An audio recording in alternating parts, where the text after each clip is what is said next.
Today I will be telling you about a photographer that I have picked for my visual literacy project and give you an analysis on their background and on a photo that I have picked by them. The photographer I have picked for this project is named Ansel Easton Adams. He's an American and lived from the years of 1902 to 1984.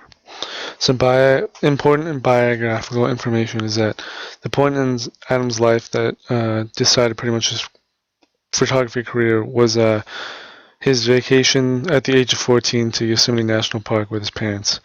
At this point, Adams realized the beauty of the landscape and then became an advocate for the environment. This is pertinent to his later work, as most of his work involves work in Yosemite and preserving the true beauty in nature and wildlife of Yosemite National Park. The photo that I'm using for Ansel Adams' photo description is entitled Monolith, the Faith of Half Dome, in Yosemite National Park, California. The photograph was created in 1927 on a photographic process known as gelatin silver print. An important technical aspect about this photo is that Ansel used a red filter to darken the sky and the scene to make the scene look more dramatic and deep. And dimension-wise of the photo, of the original photographic print, is 9 1/4 inch by 14 1/2 inches. And now I'll be moving on to the description part of the photograph, would include me talking about the vantage point, focus, and time of the actual photograph. The first concept that I will talk about in this photo would be the vantage point. This is a key factor in this photo because photographing this behemoth took some planning, as getting up close to this, at the angle of this photo, looking down from it, more of like a worm's eye view up to the top of it, required some time, hiking and climbing to get to this point in the photo.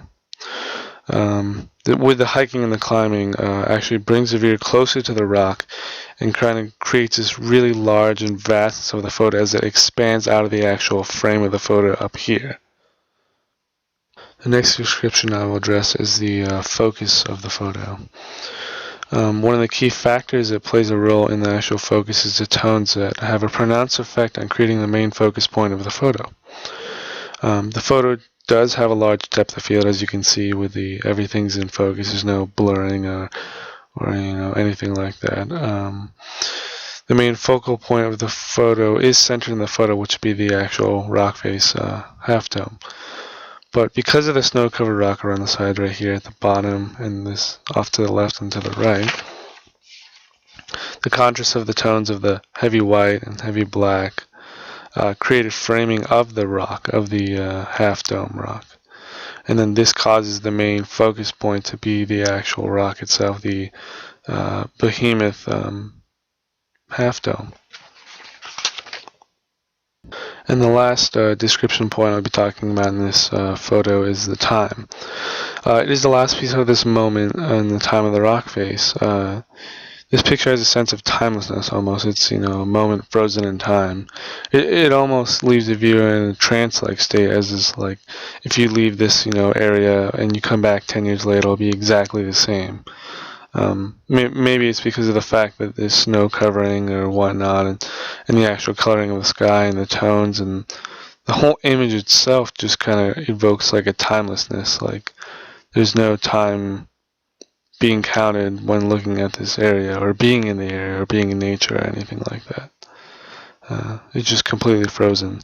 And this is also further because of the fact that there's no motion in the photo. It's all stillness. There's nothing moving, no blurring of anything, or any kind of animals, or any kind of rock movement or water movement.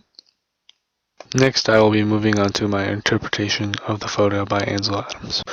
One of the most important facts to know while looking at this photo is to know that Ansel Adams was part of the group F64 and part of the straight photography movement, which both involved looking at everyday objects and photographing them and kind of putting them in complete focus and detail for the most part. While looking at this photo, the face value meaning of the photo would be trying to show and preserve the true beauty of nature in its most undisturbed state. This is because at the time the Industrial Revolution was occurring and nature wasn't on the minds of many, as it was more about efficiency and expansion at the time. One thing to note about this photo is that it was one of Adam's first photo that included his idea of visualization. This meaning to him that you try and visualize what you want the scene to appear in your head, and then after picturing it, you adjust, and only then do you take the picture. This was Adam's way of transmitting his feeling at the exact moment of the picture or the rock face staring him down.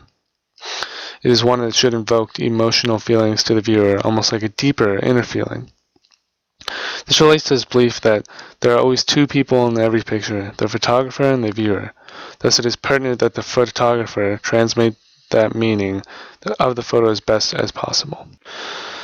Looking at this photo, I would say that it communicates pretty well. I do believe that this photo serves a purpose that Adams wanted to have on his viewers. It has a profound effect on emotions that it evokes on viewers. It creates a great sense of vastness, especially with the use of tones contrasting with the rock surrounding the behemoth below. This further increases the scale of the rock face to the viewer as it creates a frame, framing the bottom and making the vastness of the actual rock face.